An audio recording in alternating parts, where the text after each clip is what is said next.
Salut, ça va? Ouais, ça va et toi? Ça va. Et tu lis quoi de beau? Un livre de Jessie Magana qui s'intitule Non au viol. Ok, c'est l'histoire de quoi? En fait, c'est un livre à propos de l'affaire du viol en Aix-en-Provence en 1978. Je sais pas si tu as suivi. Oui, ça me dit quelque chose. C'est une histoire tragique, mais l'affaire elle a vraiment contribué au développement de l'affaire du viol du coup en France et au développement des mentalités, etc. Et tu veux bien que je te raconte Ouais. Du coup, elles logeaient dans une tente et elles se sont fait attaquer par les trois hommes. Et les agresseurs, ils les ont ligotés, ils les ont frappés à maintes reprises, etc. Et c'était pas seulement en fait des violences physiques, mais c'était aussi psychologique, quoi. Et du coup, ils les ont brutalisés, etc. C'est horrible, elles ont survécu.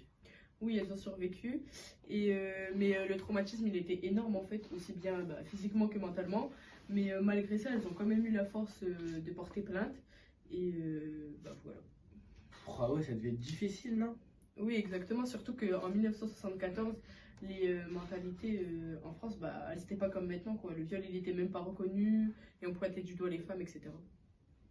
Et les peines aussi, elles n'étaient pas les mêmes parce que le viol, il n'était pas vraiment considéré comme un crime, mais comme un délit.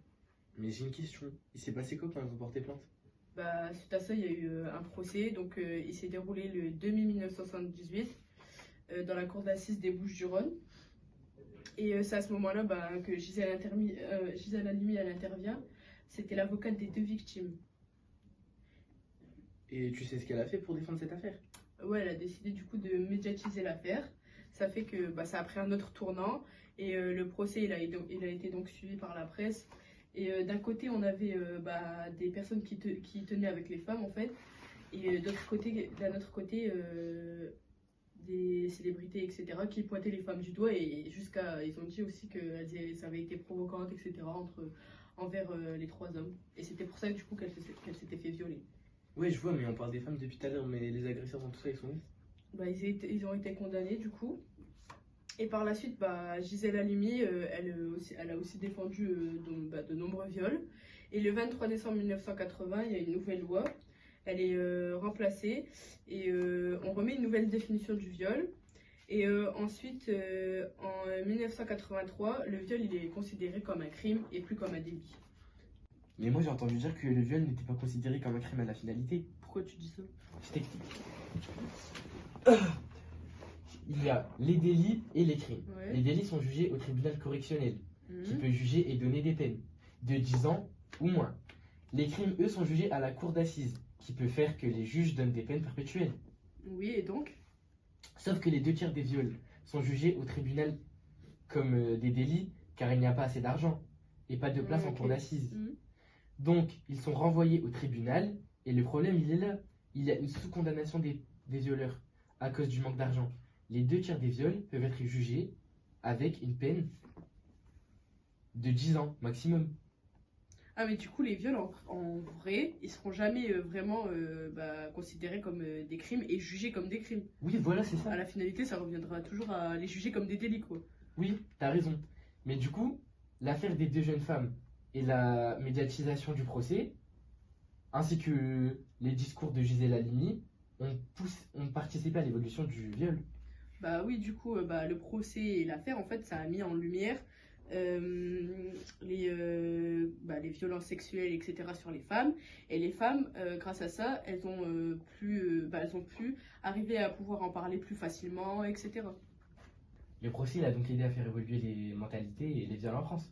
Ouais, exactement, c'est ça. En fait, Anne et Araceli, elles ont transformé leur souffrance en combat pour la justice et pour les femmes, ce qui fait que les femmes, grâce à ce qui s'est passé, aux événements, etc., elles se sentent plus libres de parler par rapport au viol, etc. Et c'est plus facile pour elles, du coup, de dénoncer leurs violeurs, etc. Et de plus, Gisèle Halimi, comme elle a mis en lumière le procès en le médiatisant, ça fait que en fait pratiquement toute la France a été touchée par ça en fait. Du coup ils se sont vraiment rendus compte à ce moment-là que c'était grave en fait le viol. Et ils ont remis en cause le fait de le considérer comme un crime, etc. Ah, mais je vois en fait pourquoi tu t'aimes autant cette affaire. Elle est super impressionnante, elle est bouleversante en fait. Oui, en fait ça a vraiment en fait aidé les femmes à s'exprimer plus sur le viol, etc.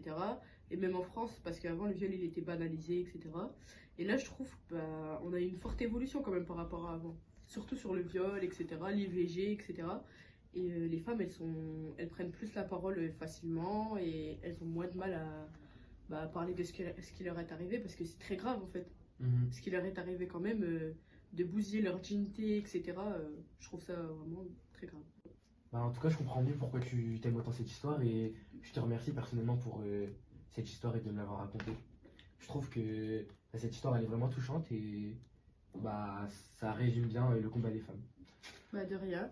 En fait, c'est une histoire tragique et bah, ça met en lumière du coup le viol de plus près et aussi au fait que les choses elles peuvent changer au cours du temps et s'améliorer.